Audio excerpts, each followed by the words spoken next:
Então, nessa ação penal 506, 31, 30, 17, continuidade do depoimento do senhor Antônio Palocci Filho.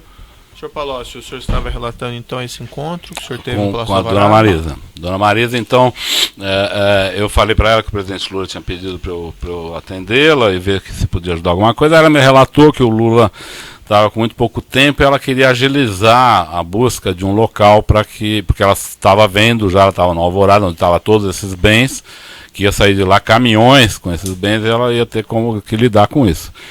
E disse para mim nesse dia que o senhor Bunlai, José Carlos Bunlai, que era amigo da família, e o senhor Roberto Teixeira, que também é um advogado amigo da família, estavam cuidando desse assunto. Falei, ok, se precisar de algum apoio, eu estou à sua disposição, tudo. E voltei ao presidente Lula. Conversei com ele de novo, falei, escuta, mas como que você está pensando? Ele falou, não sei, eles estão achando um local, vão ver uma forma de fazer tudo. Dias depois o doutor José Carlos Bunlai me procura. Aí acredito não, com certeza no meu escritório em São Paulo. E ele me conta a mesma história, que ele estava junto com o Roberto Teixeira buscando um local para instalar o futuro Instituto Lula, que estava entre dois locais, uma concessionária e esse prédio que o senhor citou. Não é um terreno, muita gente fala terreno, não é terreno, é um prédio. Sim, é um imóvel, é um prédio. Estava entre essa concessionária e esse prédio. E que ele iria cuidar disso, e que ele me pediu apoio junto ao Marcelo Debrecht para que o Marcelo ajudasse a pagar esse prédio. Eu fiz uma série de perguntas para ele na época. Eu falei, olha, o presidente Lula tinha pedido para eu acompanhar tudo, mas eu não estou entendendo o que vocês estão fazendo, porque o Instituto não vai ser feito para poder receber doações de empresas e por aí a gente, vamos dizer, pintar de cores melhores doações lícitas e eventualmente até ilícitas, confesso. Não é para isso que nós estamos fazendo esse instituto, então por que vamos inaugurá-lo já com uma ilegalidade desse tamanho, com uma fratura exposta desse tamanho? Vocês vão comprar agora, em nome de vocês? Ele falou, não tem problema, porque meu sobrinho, que chama Glauco Costa Marques, ele está cuidando de imóveis para mim, ele está nesse momento acertando um imóvel do presidente, que é vizinho do apartamento do presidente em São Bernardo, então ele vai fazer a aquisição desse outro imóvel, depois a gente vê como faz com o Instituto. Então. Eu voltei ao presidente Lula, eu ouvi, eu não quis desrespeitar a iniciativa do Dr. Bunlai, que é uma pessoa que eu tenho boa relação. Conversa o senhor teve com o Bunlai e com mais quem? Só eu e o Bunlai. Só eu e o Bunlai.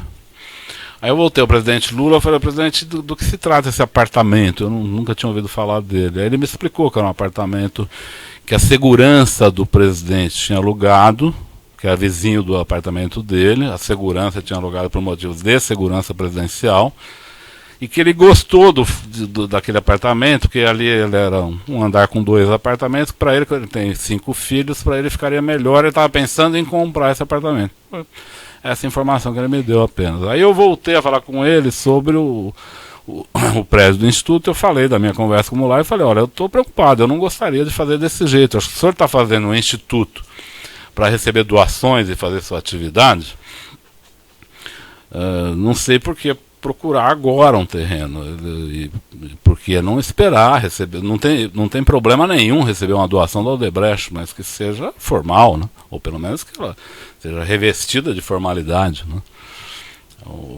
Eu até comentei com ele nesse dia, nosso ilícito com o Odebrecht já está monstruoso. Se nós fizermos esse tipo de operação, nós vamos criar uma fratura exposta desnecessária.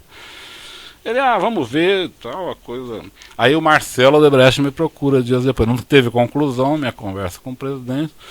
Aí me procura o Marcelo Odebrecht. Marcelo Odebrecht me procurou um pouco preocupado também. Ele falou, olha, tá em curso essa compra.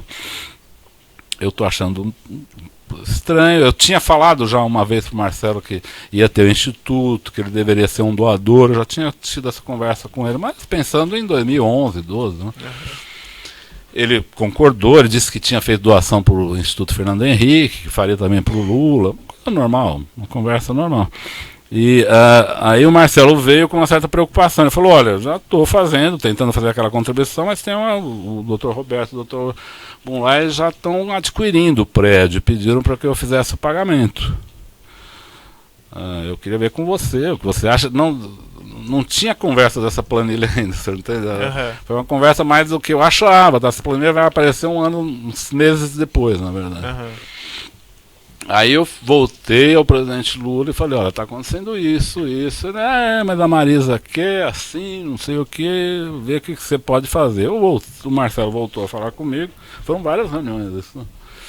O Marcelo voltou a falar comigo, eu falei, Marcelo, olha, se eu fosse você, eu doava para o Instituto esse dinheiro e deixasse o Instituto comprar. Eu acho que você não deve fazer diferente.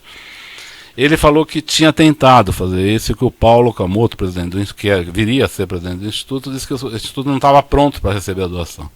Eu falei, se ele não está pronto para receber a doação, não está pronto para receber um terreno também. Ele falou, o terreno não vai ser entregue ao Instituto agora. Eu falei, então não compre, porque nós vamos criar um problema. Quer dizer,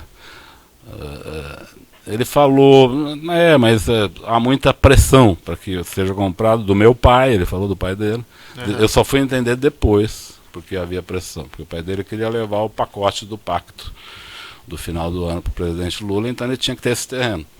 Tinha que ter o terreno, tinha que ter o sítio, tinha que ter os recursos. Na época eu não estava entendendo a pressa. Aí eu sugeri ao Marcelo, então faça o seguinte, compre o terreno, ou o prédio, quando o Instituto for instalado, você doa o prédio. Não é legal doar um prédio. Ou pelo menos fica mais com uma aparência mais legal. Desculpa, doutor, eu não estava de santo na história, não. Eu só estava querendo. Assim, o nosso ilícito com o Odebrecht já estava muito grande naquele momento. Sei. Eu achei que essa compra não precisava ser um ilícito. Ou pelo menos não precisava ser travestido, ser um ilícito travestido de ilícito. Certo. Então eu estava preocupado que ele fizesse um pouco melhor. Eu falei, Marcelo, compre a sede então e depois você doa a sede. Não é meio estranho você doar um prédio, mas é melhor doar um prédio do que fazer essa operação Tabajara que está se organizando aqui. Ele falou, não quero aparecer nessa compra. Não quero aparecer, não estou gostando. Eu falei, então não pague. Eu sei que a conversa não terminou bem, não chegamos a muita conclusão. E soube depois, eu querendo solucionar o problema, o presidente me cobrando que solucionasse, não tinha, o prédio já estava em processo de compra.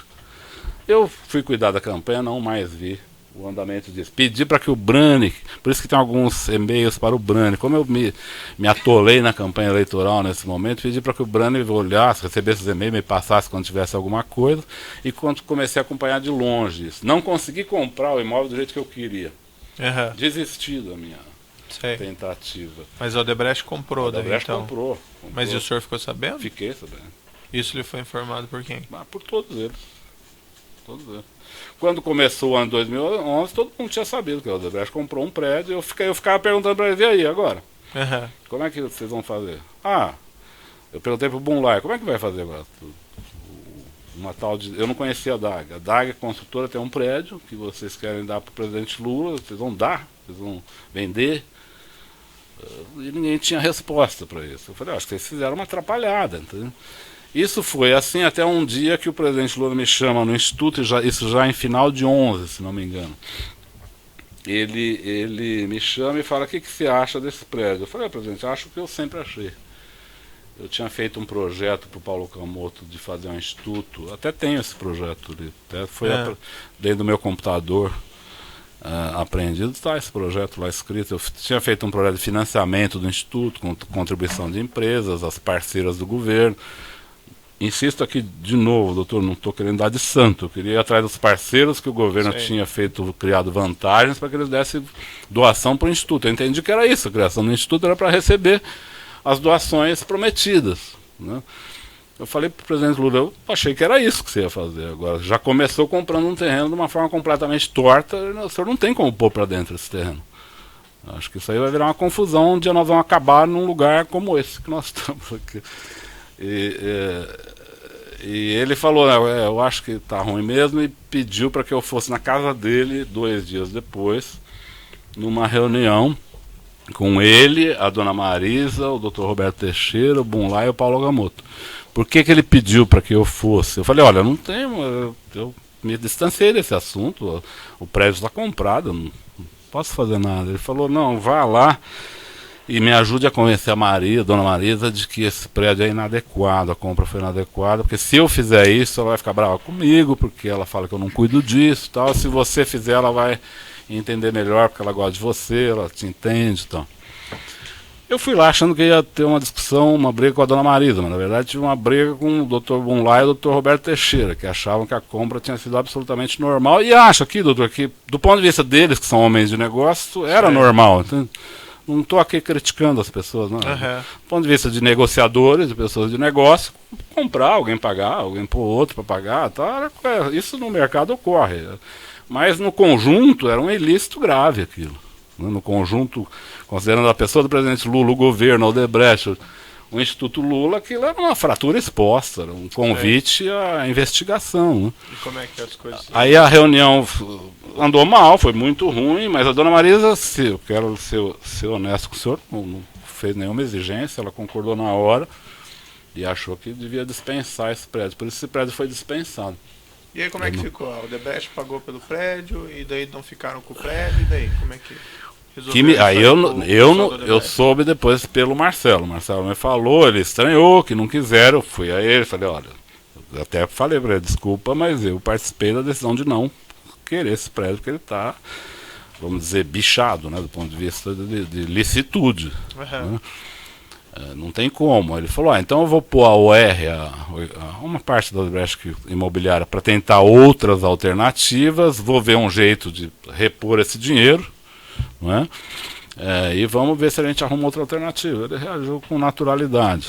Tá? E foi isso. Nesse processo, embora o senhor tenha feito esse relato, nesse processo tem alguns documentos aqui, eu só gostaria de indagar rapidamente ao senhor sobre eles.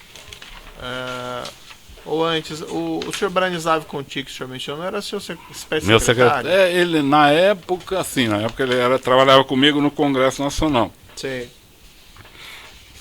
E ele, qual que era o grau de conhecimento que ele tinha dessa? Aí, doutor, vou ser bastante sincero, assim como não fui econômico em dizer quem fez o que, não vou ser econômico em dizer quem não fez. E eu diria que duas pessoas, das pessoas acusadas nesse processo, não têm nenhuma responsabilidade no que ocorreu. Uma delas é o Branislav. Tudo que tem o nome do Branislav, o senhor pode pôr meu nome em cima, porque era coisa minha. Era coisa que eu pedi para ele receber um e-mail, me passar um e-mail para o Marcelo, coisa apenas de transmissão de mensagem, de me alertar sobre uma coisa importante, porque eu estava numa campanha eleitoral, viajando para 3 estados no mesmo dia. Então eu pus ele de plantão para ver outros problemas que não da campanha, que ele administrava e me alertava. É só isso que ele fez. Então, no nome, onde está Brani, pode pôr Antônio Palocci, por favor, porque corresponde à verdade. E a segunda pessoa que também não cometeu nenhum ilícito nisso foi a Dona Marisa. A Dona Marisa, acho que merece ser considerada, não pelo fato dela não estar mais aqui, mas também pelo fato de que ela não fez nada de errado. Ela queria apenas buscar uma solução para o problema. Agora, nós todos os demais, eu digo nós, eu me incluo, fizemos uma operação bastante o senhor Branislav não sabia condenável. Que havia esses acertos ilícitos entre ele nem tinha o ideia. Odebrecht e o presidente Lula. Ele nem tinha ideia. Não. Ele não participava de nenhum nível de decisão. Ele não participou, por exemplo, de nenhuma das reuniões minhas com o Marcelo. Ele sabia, o Marcelo lhe procurou, o Marcelo lhe mandou uma planta, Marcelo quer falar com você. Eu deixava, porque eu estava no meio de uma campanha. Quando ele falava, Marcelo está muito nervoso, precisa falar hoje. Aí eu atendia, era assim. Em campanha é um pouco assim, quer dizer, o senhor espera uma ligação vir 10 vezes, quando a pessoa começa a apelar, você atende. É meio um pouco isso. Eu tive meu telefone desligado na campanha, eu liguei na companhia, ela falou, seu telefone foi clonado porque ele falou em 5 estados hoje. O fato é que eu tinha estado em 5 estados naquele dia. Então é um pouco assim, só para você entender o contexto de uma situação de campanha e o trabalho do Brani. O Brani apenas me alertava, me procurava, tal. Ele sequer tinha, eu acho que ele nem sabia que isso era destinado ao Instituto Lula. Perfeito. Tem um e-mail nos autos, que é no evento 1, anexo 230, que é um e-mail do Sr. Marcelo Bael Odebrecht, em 22 de setembro de 2010, para o Sr. Branislav, e na maneira como o senhor mencionou, ele encaminha documentos que são direcionados ao senhor. Aí ele fala, preciso mandar uma atualização sobre o novo prédio para o chefe amanhã. Qual a melhor maneira? E nesse documento também, já no anexo 1, evento 1, anexo 229, tem um texto aqui mais longo do Marcelo, e esse aparentemente estaria destinado não ao senhor Brani, mas pelo menos segundo o Ministério Público, ao senhor consular. Chefe, referente ao prédio, eu vou lhe mostrar aqui, peço ao senhor dar uma olhadinha nos documentos. Os primeiros são os e-mails, esse é o texto. Esse aqui? Isso, que começa... Não, ali começando, certo? No início lá. Referente ao prédio, de ou para a quinta. Vamos fazer conforme orientado. Mas gostaria de compartilhar o cenário risco abaixo com você. O risco não vai ser tendo ficar enrolado. Esse é meu, Li? Esse é meu, Li, não. Certo.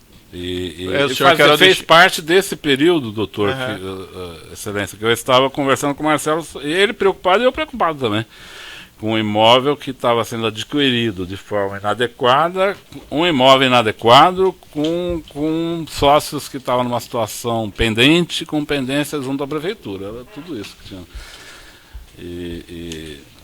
Ele queria que eu desse, de fato, o Marcelo queria que eu desse um aval para ele fazer o pagamento.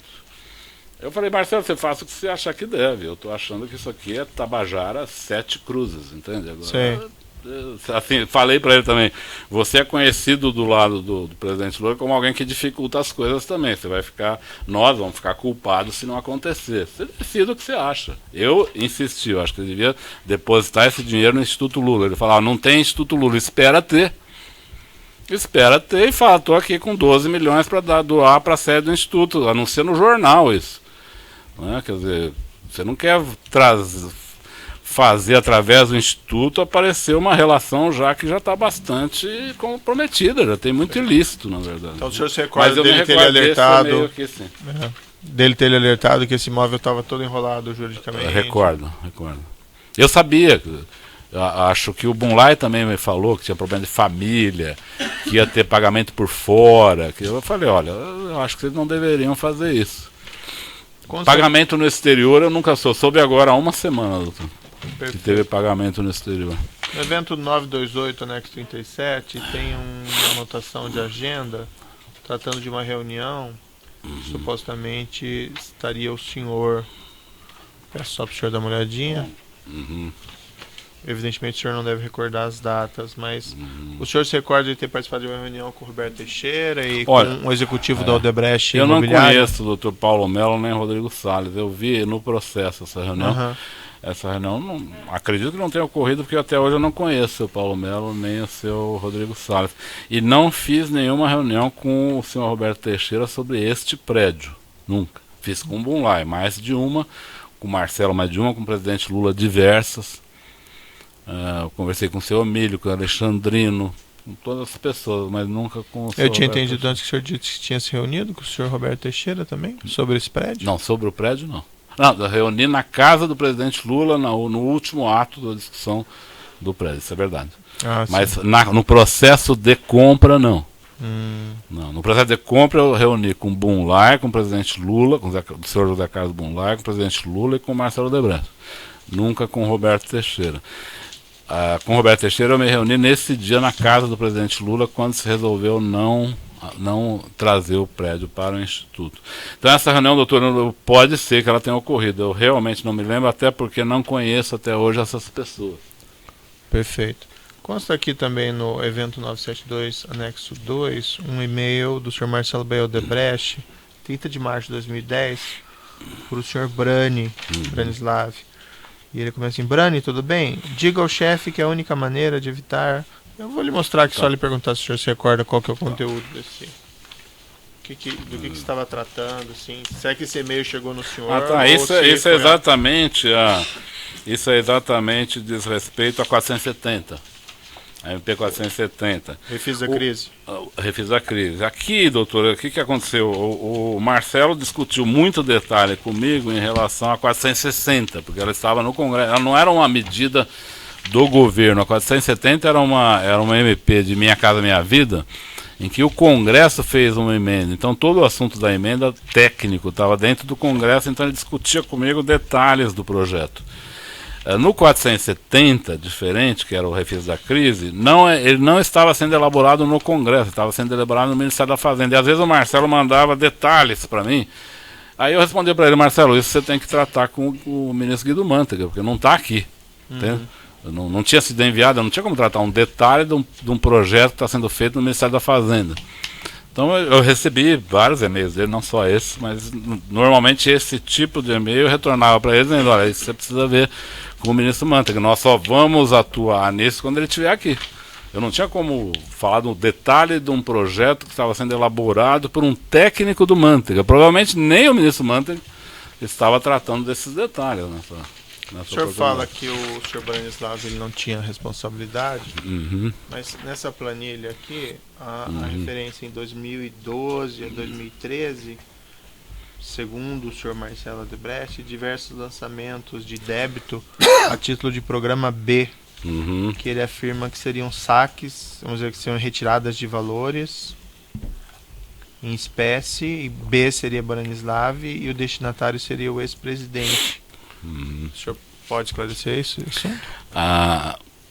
Eu não sei se eu posso esclarecer tudo, talvez o Marcelo possa esclarecer mais, eu acho que ele tem conhecimento disso, mas em geral, a retirada, depois de 2011, quando deixei o governo, você vai ver que o próprio Marcelo falou, e é verdade, eu não tratei mais de assuntos de campanha, não voltei a tratar mais de recursos da empresa.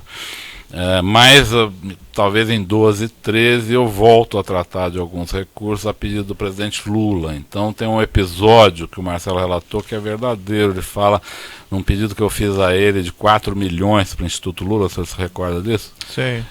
Isso é verdade. O Paulo Okamoto me pediu para que eu ajudasse ele a cobrir um final de ano do Instituto que faltava recurso. Acho que foi meio para o final de 2013, começo de 2014, ele tinha um buraco nas contas, ele me pediu para arrumar recursos. Eu fui ao Marcelo Odebrecht, eu ia viajar para o exterior, ele que precisava com muita urgência. A ideia dele é que eu procurasse várias empresas. Eu falei: não posso, eu vou procurar só o Marcelo, vou pedir para ele. Pedi 4 milhões para ele, que era o que o Paulo precisava. O Marcelo ficou de dar, ele concordou em dar esse recurso, ele falou que tinha disponibilidade. E eu disse ao Brani para transmitir ao Paulo Okamoto que seria dado os 4 milhões que ele tinha sido pedido. Então isso deve estar aí. Tem um lançamento a título de doação de débito de 4 milhões. Isso, em 2014. Isso. Eu acho que fim de 13. Talvez ele tenha debitado em 14, mas eu acho que era 13. Mas nessa fase já havia um crédito pré-estabelecido? Doutor, aí eu lhe digo, ele pôs, o Marcelo, eu vi alguns relatos do Marcelo. Eu não quero dizer aqui que ele fez nenhuma mentira, mas veja, ele pôs um crédito para o presidente Lula de 35 milhões. Quando o pai dele disse ao Lula que ele tinha 300 milhões. Esses recursos todos eram destinados ao PT, ao Lula. Não sei se 35 era o crédito do Lula. Mas ele, quando fez essas doações, ele afirmou que iria, vamos dizer, deduzir desses créditos, seja de 30, ele me seja de disse 300. num determinado momento que ele ia separar créditos ao presidente Lula mais para usos do Instituto, coisas assim mais pessoais ao Lula. Porque a tal da reserva que eles falavam, ou da conta corrente, que seja, era pro Lula, pro PT, não tinha uma separação. Isso é pro Lula, isso não é pro Lula, entende? Então eu não entendi muito quando eu vi essa parte dessa destinação específica. Agora, pode ser um controle dele, ele pode dizer: não, pro Instituto eu vou separar aqui. Eu não tenho como Como eu preferia não tratar detalhes com ele, até porque, sou sincero com o senhor, não estou aqui de novo, não estou dando de santo. Uhum. Eu preferia não estabelecer limite, porque a minha conta com ele não tinha limites. Eu não ia estabelecer parâmetros limitadores. Porque, como assim, o senhor pode esclarecer? Por exemplo, se eu precisasse de 50 milhões para o Instituto Lula, eu tenho certeza que ele daria. Então, para que eu ia estabelecer 35 de limite? Eles tinham uma relação com o Lula muito aberta, então não me interessava estabelecer limites, destinações específicas. Agora, ele podia fazer isso por conta dele, é um direito dele, o dinheiro era dele. Então eu não posso lhe explicar detalhes disso. Agora, posso lhe explicar que eu pedi dinheiro para o Instituto, que muitas vezes mandei o Brani entender com o pessoal do Marcelo sobre o Instituto. Em algum período, o Paulo Okamoto me pediu um dinheiro em cash, com uma certa permanência, que também foi buscada na operação estruturada da Odebrecht. Mas aí era enviado o Branislav para fazer o Branislav que ia tratar o detalhe. Eu imagino que ele pedia para alguém da Odebrecht entregar ao Paulo Okamoto. Ouvi pessoas da Odebrecht dizer que o Branislav levou o dinheiro algumas vezes lá. Ele nunca me falou que levou o dinheiro lá. Ele ia lá combinar. Porque, na verdade, o Paulo Okamoto tinha uma relação muito, muito tranquila com as pessoas da Odebrecht também. E ele pediu, o Paulo Okamoto pediu várias vezes durante uns 3, 4 anos para que eu arrumasse recursos em cash para o Instituto. Eu até, de novo, perguntava a ele, olha, o Instituto não serve para formalizar doações, só por que vamos pôr recursos em cash? Ele fala, não, tem algumas necessidades mais particulares assim que nós não queremos contabilizar. Eu ajudava dessa maneira. O Ministério Público faz uma afirmação, eu queria voltar num tema atrás que o senhor falou lá da corrupção na Petrobras, que o senhor afirma que tinha conhecimento. O Ministério Público faz uma afirmação que na diretoria de serviços o senhor Renato Duque seria, vamos dizer assim, o executivo responsável por esses acertos. O senhor tinha conhecimento disso na época?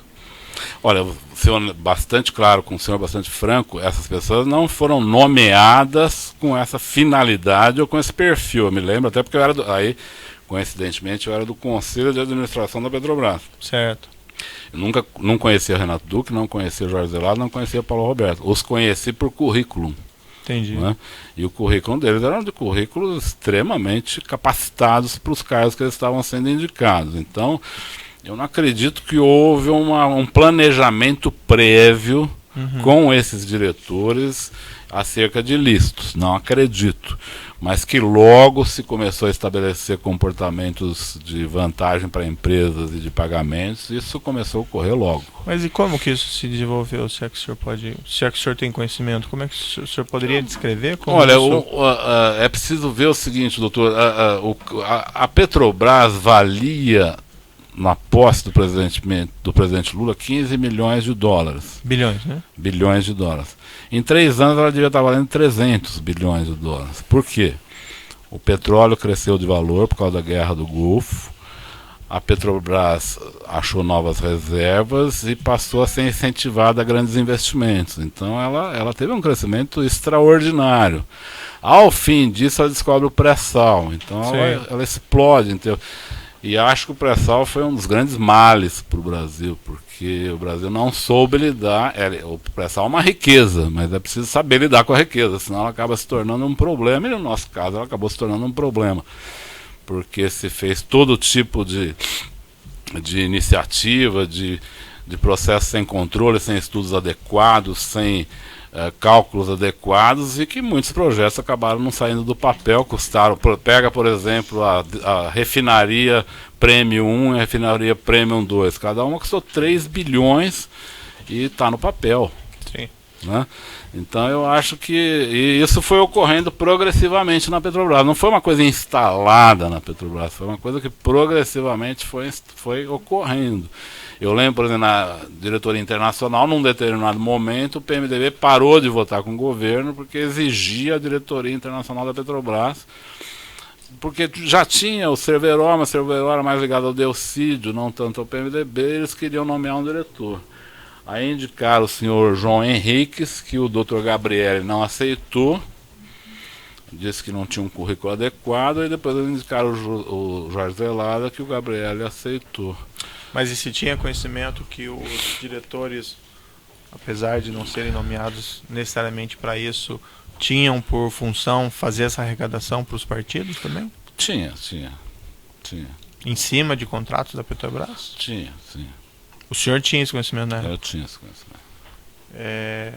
Tanto é, doutor, que eu lhe relatei, em 2007, o presidente Lula senta comigo e fala, eu tenho ouvido falar que a diretoria de serviço, a diretoria internacional, a diretoria de abastecimento está tendo muita corrupção. Isso é verdade? Eu falei para ele, é verdade. Eu sabia. E ele sabia também? Sabia também. E esses valores, inclusive... Ele estava preocupado com isso, mas quando veio o pré-sal e aí vieram investimentos de todo tipo, ele perdeu as preocupações e mais. Ele até chegou a encomendar que os diretores, a partir daí, fizessem mais reservas partidárias. Tá, já vou interromper o município pelo tamanho do áudio, nós já voltamos a essa questão.